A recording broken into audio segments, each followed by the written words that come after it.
दोस्तों 21 घंटे तक पाकिस्तान में ईरान और यूएस के बीच में डिस्कशन चला है और वो फेल हो चुका है। जी हाँ, आप सही सुन रहे हैं। ये 21 घंटे का जो निगोशिएशन था फेल हो चुका है और कोई भी डील पे दोनों देश नहीं पहुंच पाए हैं। तो चलिए जानते हैं कि आखिर इस डील में हुआ क्या, यूएस की क्या शर्तें थी और ईरान की क्या शर्तें थी। तो चलिए पहले ईरान से स्टार्ट करते हैं। दोस्तों ईरान की जो शर्त थी वो ये थी कि यूएस सारे सैंक्शंस उसके ऊपर जो लगाया है उसको खत्म करें। इसके बारे में हम डिटेल्स में इसी वीडियो में बात करेंगे, इसीलिए अंत तक जरूर बने रहें दोस्तों। और दूसरा जो ईरान का एक्सपेक्टेशन था कि जो भी वॉर में उसे प्रॉब्लम हुई है, जो उसको नुकसान हुआ है, उसकी भरपाई यूएस करके दे। अभी वॉर में जो भी नुकसान होता है कोई देश किसी के लिए भरपाई नहीं करता है, बट ईरान की ऐसी शर्त है। बट यूएस ने इन दोनों को मानने से इनकार कर दिया है दोस्तों। और यूएस ने कहा है कि हम इस पे विचार करेंगे अगर आपने हमारी शर्त मान ली पहले। अब यूएस की क्या शर्त है दोस्तों? तो यूएस ये चाहता है कि ईरान एनरिच्ड यूरेनियम को बनाना बंद कर दे और जो 400 किलोग्राम के आसपास जो एक्सपेक्टेशन है कि ईरान के पास यूरेनियम है, वो अमेरिका को वो बेच दे, जिसके लिए ईरान ने पूरी तरीके से मना कर दिया है। और चलिए मैं बात करते हैं कि आखिर एनरिच्ड यूरेनियम होता क्या है और इससे पूरे दुनिया को प्रॉब्लम क्यों है। तो दोस्तों देखिए, जब यूरेनियम नेचर से निकलता है तो उसके आइसोटॉप्स होते हैं, मतलब उसके टाइप्स होते हैं। तो जनरली जो मेन टाइप्स है वो है 238, मतलब यूरेनियम 238, और दूसरा है यूरेनियम 235।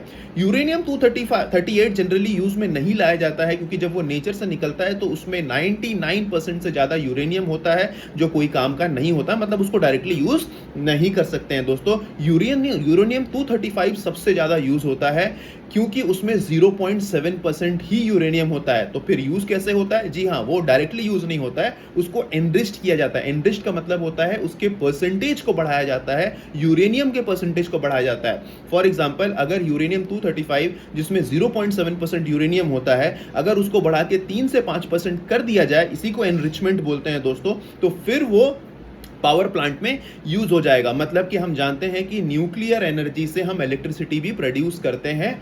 जी हाँ, अगर उसको बढ़ा के 3 से 5% का तो मैंने बता दिया, फिर अगर आप बढ़ा के 20% कर देंगे तो वो रिसर्च में यूज होता है। और अगर आपने उसको बढ़ा के 90% कर दिया दोस्तों, तो इसी से एटम बम बनता है दोस्तों। और अमेरिका को इसी बात का डर है कि कहीं ईरान एटम बम ना बना ले, जबकि ईरान ये बार बार बोलता आया है कि हम जो भी यूरेनियम का यूज कर रहे हैं, उसको एनरिच कर रहे हैं, वो सिर्फ हम रिसर्च के लिए कर रहे हैं, पावर जनरेशन के लिए कर रहे हैं, और हमारा कोई इरादा नहीं है एटम बम बनाने का। बट अमेरिका को ईरान पे बिल्कुल भरोसा नहीं है दोस्तों, और इसीलिए ईरान ने भी अपने यूरेनियम देने से मना कर दिया और ये सारे बातों को उसने मना कर दिया। अब ईरान का क्या एक्सपेक्टेशन था अमेरिका से? तो ईरान ये चाहता था, जैसे मैंने आपको बताया, कि जो भी वॉर में उसका लॉस हुआ है फाइनेंशियली, पूरी तरीके से वो यूएस रीपे करे, जो यूएस ने मना कर दिया। और सबसे इंपॉर्टेंट बात, ईरान ने यह भी बोला है, जैसे मैंने आपको पहले बताया था स्टार्टिंग में वीडियो में, कि सारे सैंक्शन यूएस हटा दे। अब सैंक्शन क्या होता है दोस्तों? सैंक्शन जो होते हैं वो कुछ रेस्ट्रिक्शंस को बोलते हैं। मतलब अमेरिका ने ईरान के ऊपर बहुत सारे रेस्ट्रिक्शंस लगाए हैं। इसका मतलब मैं आपको थोड़ा डिटेल्स में बताता हूं। जैसे ईरान बहुत ज़्यादा तेल प्रोड्यूस करता है, हम सब जानते हैं। अगर ईरान जिस भी कंट्री को तेल बेचता है तो उससे उसको रेवेन्यू आता है। बट अमेरिका ने क्या किया है, सबसे पहले अपने देश में सारे ऑर्गेनाइजेशन को बोला है कि ईरान से कोई भी तेल नहीं खरीदना है। और हम सब जानते हैं कि दुनिया की सबसे बड़ी जीडीपी है अमेरिका, यूएसए, और वो कितना बड़ा मार्केट है, दुनिया का सबसे बड़ा मार्केट है दोस्तों। आज चाइना जो इतना बड़ा बना है, कहीं ना कहीं अमेरिकन को ही बहुत ज़्यादा माल बेच के बना है।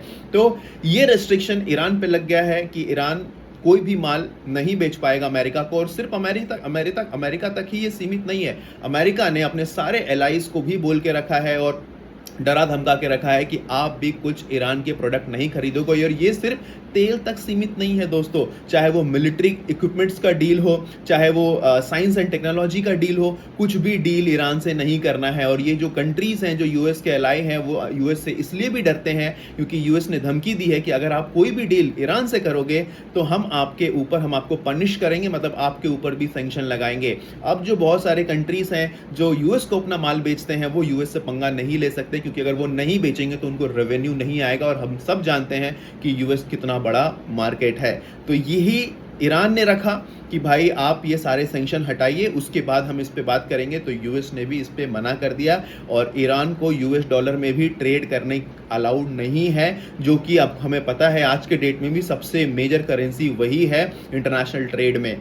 तो ये सारी बातों पे डिस्कशन हुआ, बट ईरान ने उनकी कोई बात अमेरिका की नहीं सुनी और अमेरिका ने भी कोई भी बात नहीं सुनी। मेजर प्रॉब्लम यह है कि दोनों में ट्रस्ट इश्यूज बहुत ज्यादा है दोस्तों, कोई किसी पर भरोसा नहीं कर रहा है। और ये मीडिएशन पाकिस्तान में हुआ, पाकिस्तान ने ये ऑर्गेनाइज किया था और दोनों तरफ के ऑफिशियल यूएस और ईरान के ऑफिशियल पाकिस्तान विजिट किए थे और 21 घंटे के नेगोशिएशन के बाद ये फेल हो गया दोस्तों।